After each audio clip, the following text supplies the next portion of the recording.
प्रियजन हो, येशूच्या नावाने आपल्याला शुभेच्छा. कसे आहात?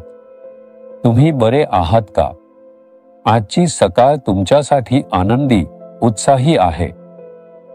मी एका बाजूने आनंदी आहे, पण दुसऱ्या बाजूला शत्रूंचे कृत्य आहे. ते आपल्यावर द्वेष करतात आणि कारणाशिवाय आपल्याला नष्ट करण्याचा हेतू ठेवतात. ते आपल्याला हाकलून देण्याचा विचार करतात. काय करायचं? तुम्हालाही अशी गोंधळाची अवस्था येत नाही का? ही समस्या प्रत्येकाला भेडसावते. सामान्य माणसांपासून देश चालवणाऱ्या लोकांपर्यंत सर्वांना भेडसावणारी समस्या म्हणजे ईर्ष्यावान लोकांमुळे निर्माण होणारे संघर्ष. ही समस्या सेवा कार्यातही आहे. एकाच आत्म्याने भरलेले, एकाच प्रभूने निवडलेले आणि त्याच प्रभूचे प्रचार करणारे देवाचे सेवक यांच्यातही मत्सराची भावना असते. ती असणारच. पण तुम्हाला माहीत आहे का पुढे काय घडते? दावीद नावाच्या देवाच्या माणसाने आपला अनुभव सांगितला आहे. 2 शमूएल 22:49. मला विरोध करणाऱ्यांचा पाडाव करण्याचे सामर्थ्य मला दिलेस. दुष्टांपासून मला वाचवलेस. प्रभू, लोक माझ्या विरोधात उठत आहेत. तू मला त्यांच्या समोर उंच केले आहेस. तू मला माझ्या विरोधात उठणाऱ्यांपुढे उंच केले आहेस. तू मला क्रूर माणसाच्या हातून वाचवले आहेस. पहा, हे दावीदच्या आयुष्यात घडले. लोकांनी मत्सरातून दावीदला नष्ट करण्यासाठी उठाव केला. एक सैन्य त्याच्या मागे लागले होते. एक राजा त्याच्या मागे लागला होता. पण पहा, प्रभूने त्याला उंच केले आणि सन्मान दिला.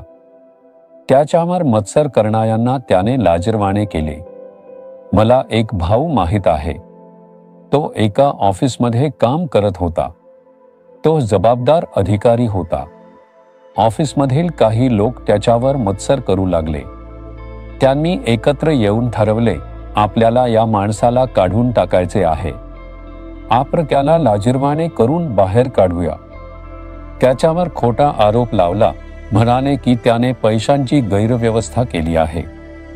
त्यासाठी चौकशी झाली. ते मोठे ऑफिस होते. चौकशी झाली तेव्हा अधिकाऱ्यांनी त्याला बोलावून धमकावले. म्हणाले, हे गुन्हे तूच केले आहेत, कबूल कर. त्याला काय बोलावे कळले नाही. तो म्हणाला, मी कोणाची फसवणूक केली नाही. मी काहीही चोरी केले नाही. मी प्रामाणिक होतो. त्यांनी सांगितले, नाही, आम्ही तुला अटक करू. आमच्याकडे पुरावे आहेत की तूच गुन्हेगार आहेस. हे सिद्ध करण्यासाठी तो खूप घाबरला होता. हे माझ्याशी असं का करत आहेत? मी त्यांना प्रेम दिलं नव्हतं का? मी काही वाईट केलं नव्हतं. पण सोबच्यांनी तसं विचारलं नाही. त्यांना हेवा वाटत होता, त्यामुळे तो त्रस्त झाला.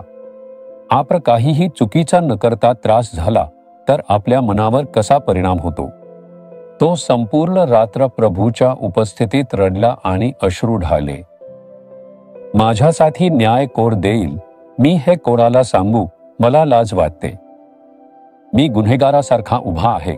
ते नष्ट करण्याचा प्रयत्न करत आहे. प्रभू, मला मदत करायला कोणीच नाही.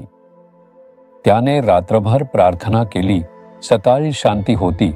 प्रभू म्हणाले, मी तुझ्यासोबत येईन. तो ऑफिसला गेला. एका रात्रीत परिस्थिती पूर्णपणे बदलली होती. अधिकाऱ्यांनी सांगितले, तुम्ही निर्दोष आहात. आम्ही गुन्हेगाराला शोधले.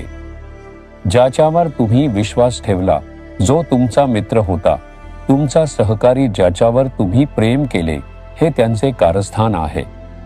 आम्ही हे ओळखले. त्यांना सर्वांना पदावनत करण्यात आले. त्यांना शिक्षा झाली. तो त्यांच्यावर अधिकारी म्हणून उंचावला गेला. कसं वाटेल? ते त्याच्यावर जळत होते आणि त्याला नष्ट करण्याचा हेतू होता, पण तो अधिकारी म्हणून उंचावला गेला. त्यांना खाली उतरवण्यात आले. प्रभू आपल्या मुलांसाठी करतो जे त्याने दावीदसाठी केले. तो तुमच्यासाठीही हे करेन. तुम्ही जिथे आहात तिथेच हे करेन. ते तुमच्या घरी किंवा ऑफिसमध्ये, जिथे तुम्ही काम करता किंवा व्यवसाय चालवता, जिथे तुम्ही जबाबदारी सांभाळता तिथे. तुमच्या सेवेत तुमच्या विरुद्ध शत्रू हेवा करत नाहीत का? प्रभू तुम्हाला उंचावेल आणि सन्मान देईल, जेणेकरून ते लाजिरवाणे होतील यावर विश्वास ठेवा.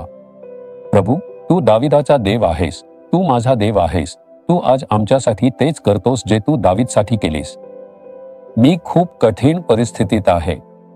माझ्या विरुद्ध असणारे लोक खोट्या गोष्टी बोलत आहेत. ते मला दुखावत आहेत व लाज आणत आहेत, मला वेदना देण्याचा प्रयत्न करत आहेत. तू न्यायी देव आहेस, तू मला न्याय देणार आहेस. तू मला उंचावशील आणि सन्मानित करशील. मी एक चमत्कारिक बदल पाहणार आहे. मी आज चमत्काराची अपेक्षा करतो.